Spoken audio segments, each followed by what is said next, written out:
Tennessee greatly exceeded expectations in year one under Josh Heupel, going 7-6 and losing in controversial fashion to Purdue in the Music City Bowl. There is now lots of hype surrounding this Volunteers program heading into 2022. The million-dollar question is, can they live up to it?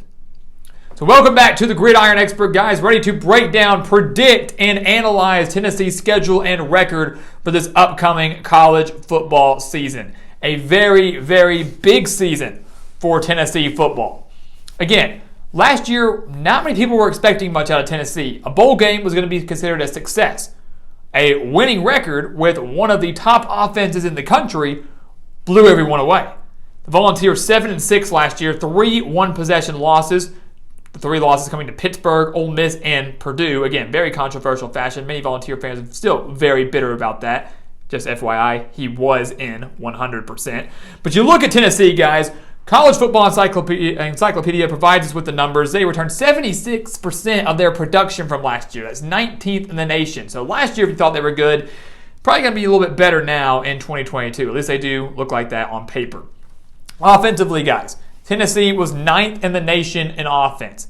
They were 7th nationally in scoring, averaging 39.3 points per game. That was 2nd in the SEC, only behind Alabama.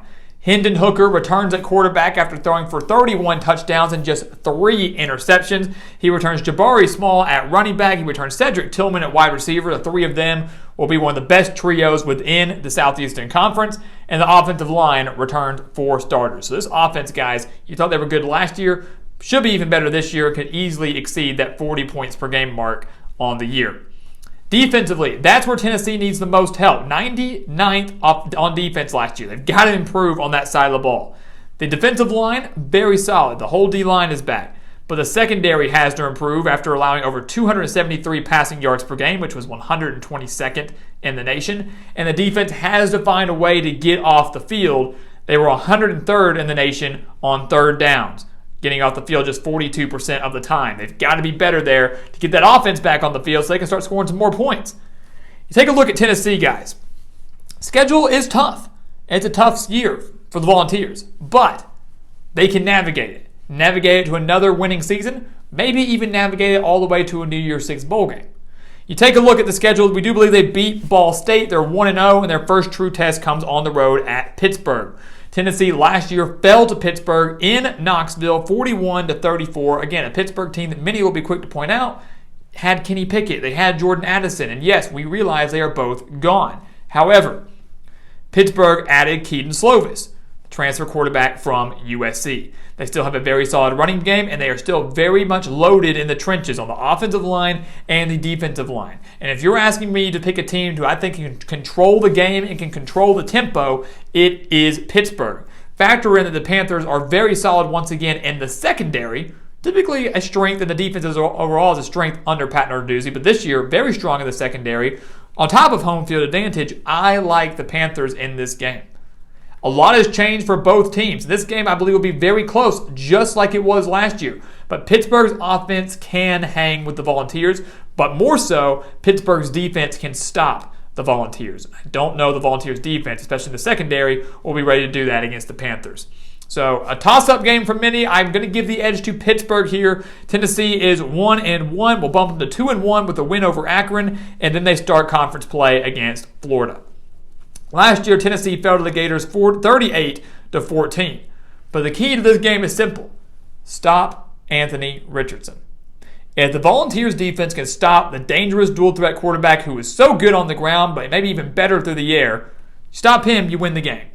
Because I do believe Tennessee is going to win the game up front. The battle in the trenches, Tennessee owns it. Whole defensive line's back, 4 offensive linemen are back. They're going to win the game in the trenches. They're going to control the game just like Pittsburgh, we believe, will against the Volunteers. Factor in home field advantage. Factor in revenge. This Tennessee team, to me, is across the board better than Florida. They own the home field edge. They own the offensive edge, no doubt about it. And defensively, you can make the argument they're about even. Florida way better in the secondary, more so than Tennessee. Front 7, roughly about even. I'm going to give the edge to the Volunteers here.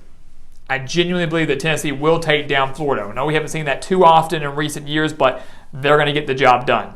So Josh Heupel's squad, guys, is 3-1 heading into the month of October. They get a bye week in that first week, and then the road game at LSU in Death Valley. To me, this is the turning point. This is maybe where you can say this year for Tennessee could be special, or where they're going to be like, hey, we're still in for a decent year, but we're about a year or two away from really taking off. Possibly, right? LSU. It's been a long, long time since Tennessee could take down LSU, especially in Death Valley.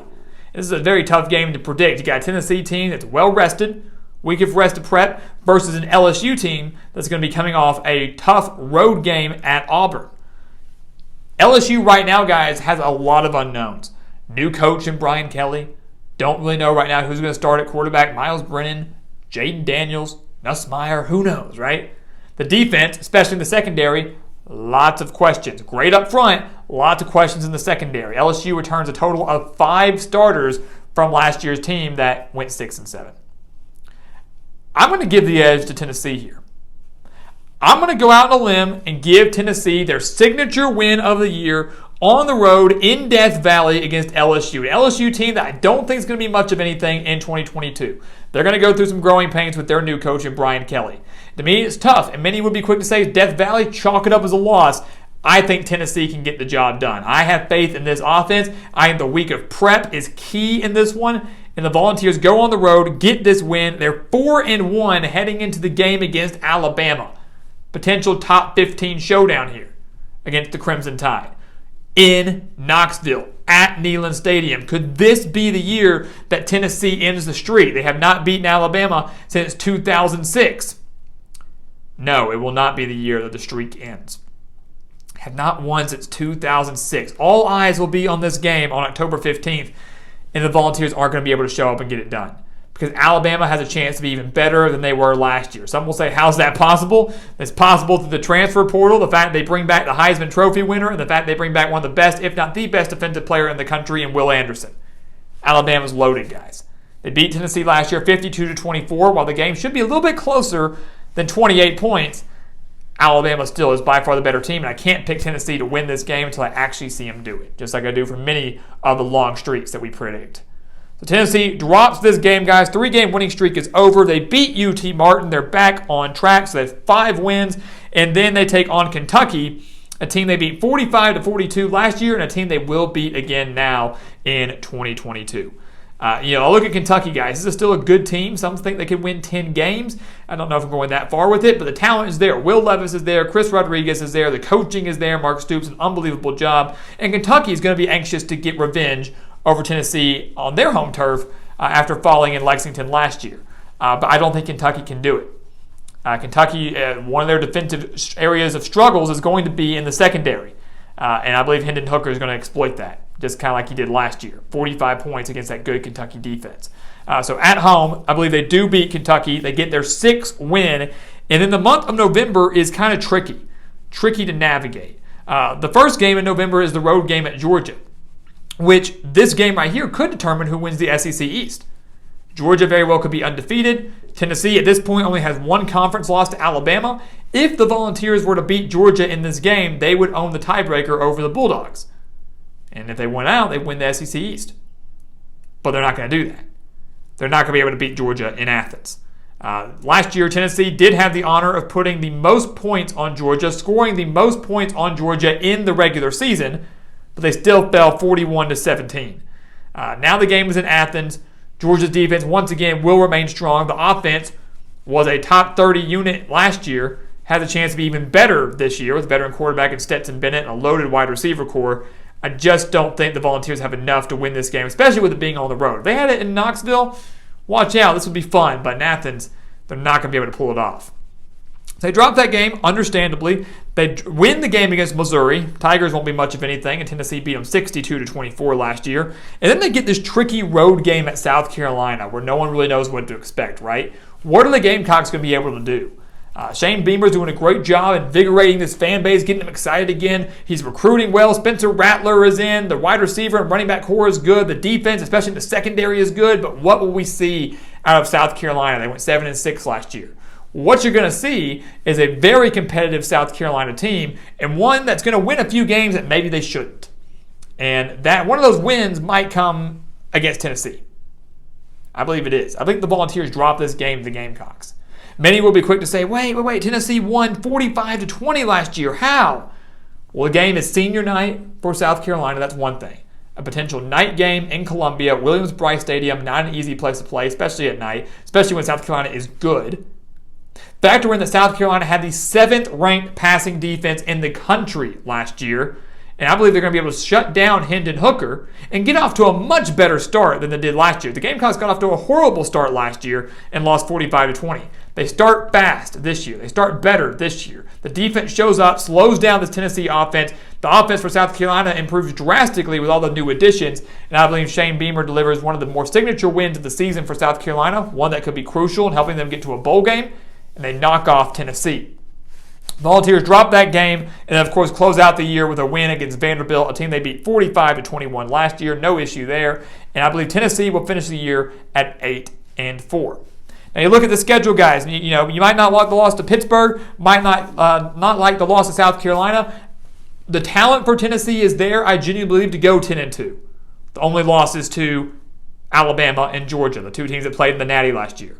Maybe they slip up to LSU and they go to 7-5, or maybe they slip up to LSU but beat Carolina. This team, I think the cap for them is 10-2. More realistic, 8-4 or 9-3. That's the mark that I think is more realistic for Tennessee. But regardless, guys, the title of this video was, is Tennessee overrated? And the answer to that is no. Tennessee is not overrated. The Volunteers under Josh Heupel are the real deal and can hang with anyone on any given Saturday and anyone on this schedule. The Volunteers are the real deal. And in year 2, he's going to give them to 8 wins with a shot at 9. And Tennessee football, dare I say, might just be back by the end of 2022. So guys, as always, thank you so much for watching us here at the Gridiron Expert on YouTube. Make sure to continue to like, comment, subscribe, share our videos, and of course, check out everything down in the description below, including our expert picks over on our website, thegridironexpert.com. Make sure to check those out. Sign up for those today. And once again, guys, as always, thank you so much for watching, and we'll see you next time right here on the Gridiron Expert.